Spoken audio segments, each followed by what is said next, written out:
Progress on the project is increasing since the relaxation of the curfew and the island-wide travel restrictions.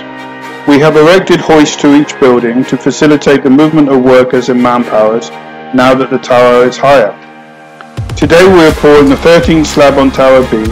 This is the second slab we have poured in the month of June, having poured the 17th slab on Tower A on the 2nd of the month. This is almost 1,500 tons of concrete poured in the month so far. We plan to pour the 18th slab on Tower A and the 14th slab on Tower B before the end of June.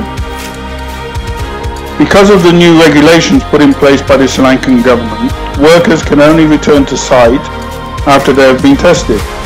We are increasing the workforce on a weekly basis and expect to be at our pre-curfew levels of over 200 men by the end of June.